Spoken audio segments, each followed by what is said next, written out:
இது Tamil one film சேனலில் நீங்கள் பார்த்துட்டு இருக்கிறது என்ன அப்படின்னா மல்லிகைப்பூ செடி வளர்ப்பு. மல்லிகைப்பூ செடியை எல்லா காலகட்டங்களையும் நம்ம வீட்டில் வளர்க்கலாம். வெயில் காலத்தில் வந்து இதோட மொட்டு வந்து ரொம்ப நமக்கு பூக்கள் வந்து ஈல்டிங் வந்து ரொம்ப அதிகமாக இருக்கும். அதுக்கு நம்ம என்னென்ன மெத்தட்லாம் ஃபாலோ பண்ணணும் அப்படிங்கிறதையுமே நம்ம வந்து பார்த்துடலாம். கரெக்டான மெத்தட் அப்படின்னா கரெக்டாக 15 நாளைக்கு ஒரு தடவை நம்ம வந்து உரங்கள் வந்து கொடுக்கணும்.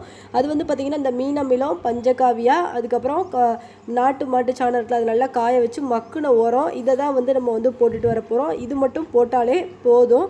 இன்னொன்று வந்து பார்த்திங்கன்னா கரெக்டாக வந்து கரெக்டான டயத்தில் வந்து கட் பண்ணி விடணும். எப்போ கட் பண்ணி விடணும் அப்படின்னா அக்டோபர் மாதம், செப்டம்பர், அக்டோபர் இந்த மாதங்களில் நம்ம வந்து கட் பண்ணி விட்டோம் அப்படின்னா சூப்பரான முறையில் நல்லா அரும்பு எடுக்கும். ரொம்ப சின்ன செடியில் ஒரு 2 தடவை 3 தடவை கூட நம்ம கட் பண்ணி விடலாம். எந்த அளவுக்கு பிரான்ச்சஸ் வந்து வருதோ அந்த அளவுக்கு நிறையா வந்து மொட்டு வரும்.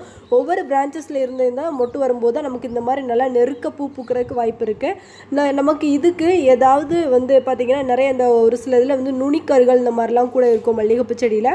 இந்த நுனிக்கருகள் இதெல்லாம் நமக்கு வந்து தடுக்கிறதுக்கு நம்மக்கிட்ட காட் ஸ்ப்ரேன்னு சொல்லிட்டு ஆர்கானிக் ஸ்ப்ரே கிடைக்கிது. அதை இது பண்ணலாம். அப்படி இல்லைனா இஞ்சி, வெள்ளைப்பூடு, வேப்பலை, பச்சை மிளகாய், அது கூட வந்து கொஞ்சோண்டு மஞ்சப்பொடி, இதெல்லாம் கூட நல்லா அரைச்சிட்டு அதை ஃபில்ட்ரு பண்ணி அந்த தண்ணி நீங்கள் தொடர்ந்து ஒரு 5 நாளாவது ஸ்ப்ரே பண்ணிவிட்டு வரலாம். இப்படி ஸ்ப்ரே பண்ணும்போதும் தடுக்கலாம். அப்படி இல்லைன்னா கத்தாழை ஜெல்லு, மஞ்சப்பொடி, இந்த 2 கத்தாழை ஜெல்லை நல்லா தண்ணியில் ஊற வச்சு அதில் வந்து கொஞ்சோண்டு மஞ்சப்பொடி கலந்து அதையுமே வந்து ஒரு 4 நாள் தொடர்ந்து தெளிச்சிட்டு வரலாம். எந்த மருந்து தெளித்தாலும் ஈவினிங் டயத்தில் நம்ம மருந்து தெளிக்கிறது உண்மையிலே ரொம்ப நல்லது.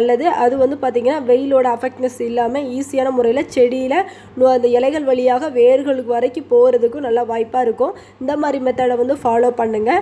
அது மட்டும் இல்லாமல் மல்லிகைப்பூவை நம்ம பூத்த உடனே அதை வந்து அறுவடை பண்ண தான் அது வந்து இன்னும் நிறையா மொட்டுக்கள் எடுக்கிறதுக்கு வாய்ப்புகள் இருக்கும்.